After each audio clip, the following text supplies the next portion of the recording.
বীরভূমের প্রাচীন গালা শিল্প বাঁচাতে শুরু হলো প্রশিক্ষণ। ইলামবাজারে প্রাথমিকভাবে ৩০ জন শিল্পীকে প্রশিক্ষণ দেওয়া হবে। প্রশিক্ষণ দেবেন প্রখ্যাত গালা শিল্পী শেখ ইউসুফ আলী। এদিন ইলামবাজারে এই মর্মে একটি কর্মশালা করা হয়। ছিলেন রাজ্যের ক্ষুদ্র, মাঝারি ও কুটির শিল্পমন্ত্রী চন্দ্রনাথ সিংহ, জেলা শাসক প্রমুখ। মন্ত্রী জানান, ভিন জেলা থেকে গাছ এনেও লাগানো হবে লাক্ষা উৎপাদনের জন্য। প্রসঙ্গত, বীরভূমের ইলামবাজার হল ভারতবর্ষের প্রাচীন গালা শিল্পের উৎপত্তি স্থল। এই মুহূর্তে সেই শিল্প বাঁচিয়ে রেখেছেন একমাত্র শিল্পী ইউসুফ আলী। রাজ্যের ক্ষুদ্র, মাঝারি ও কুটির শিল্পমন্ত্রী তথা বোলপুরের বিধায়ক চন্দ্রনাথ সিংহ বলেন, গালা শিল্প বহু প্রাচীন আর ইলামবাজারের এই শিল্পের ব্যাপক প্রচলন ছিল। আমরা এই শিল্পকে নতুন করে প্রসার ঘটাতে একাধিক উদ্যোগ নিচ্ছি। প্রাথমিকভাবে ৩০ জনকে প্রশিক্ষণ দেব আমরা। তাদের শিল্প সামগ্রী বিক্রির জন্য মেলা, বাজার প্রভৃতির ব্যবস্থা করা হচ্ছে।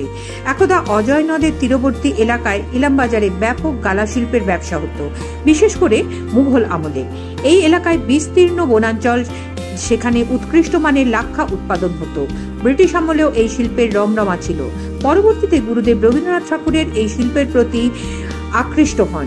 বিশ্বভারতীর শিল্প সদনে শুরু হয়েছিল গালা শিল্পের প্রশিক্ষণ।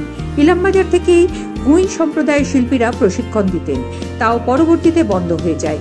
এই মুহূর্তে ইলামবাজারের প্রাচীন গালা শিল্পকে বাঁচিয়ে রেখেছেন বোলপুরের সুরুল গ্রামের Sheikh Yusuf Ali. Bureau report, Bolpur news. Birbhum জেলার যারা শিল্প নিয়ে লেখালেখি করে বা গবেষক বলতে পারে, বা গালা শিল্পের গবেষক, এদেরই আমরা ডেকেছি। আজকে এখন দেবব্রত বলছে ও একটা চর্ম ক্লাস্টার নিয়ে ও কাজ করছে। আমরাও সরকার থেকে ওদের পাশে দাঁড়িয়েছি এবং ভবিষ্যতে আমাদের যেটা পরিকল্পনা আছে, আমরা বিডিও আছেন এখানে ডাক্তার অনির্বাণ মজুমদার, ওকে সামনে রেখে যে এখানে ৩০ জনকে আমরা একটা ট্রেনিং দেবো। ট্রেনিং দিয়ে তারা কাজটা যাতে করতে পারে তার জন্য ট্রেনিং দেবো। ট্রেনিং দেওয়ার পর ফার্স্ট ফেজে 15 দিন দেবো, তারপরে 1 মাস ট্রেনিং হবে। ট্রেনিংয়ের পর তাদের আমরা জিনিসপত্র দেবো, কীভাবে কাজ করতে হয় সেই ট্রেনিংয়ে শিখিয়ে দেবে। এবং এখানে আমাদের বিশ্বভারতীর যে গবেষক গালা শিল্পের ওপরে আমাদের নিমাই ধারা উনি এসছেন, উনি ট্রেনিংয়ে থাকবেন। আর ইউসুফ ভাই, যিনি এখনো পর্যন্ত এই অতীত দিনের যে ঐতিহ্য ইলামবাজার গালা শিল্পে 1 নম্বর জায়গা ছিল, সেই ধারা বজায় রেখে এখনও গালা শিল্পের ওপর সে সংসার ভরণ পোষণ করছেন। তিনিও উৎসাহী হয়েছেন, আমাদের ডাকে সাড়া দিয়ে এখানে এসছেন এবং তিনিও বলেছেন আমি ট্রেনিং যে ট্রেনার লাগে, তিনি ট্রেনার হতে রাজি হয়েছেন। আপনারা তো জানবেন যে ইলামবাজারে একটা গালা শিল্পের অতীত ঐতিহ্য আছে, অনেক দিনের পুরনো। আমরা ইতিহাস কত দূর পর্যন্ত যাওয়া যায় সেটা আমরা নিজেও জানি না।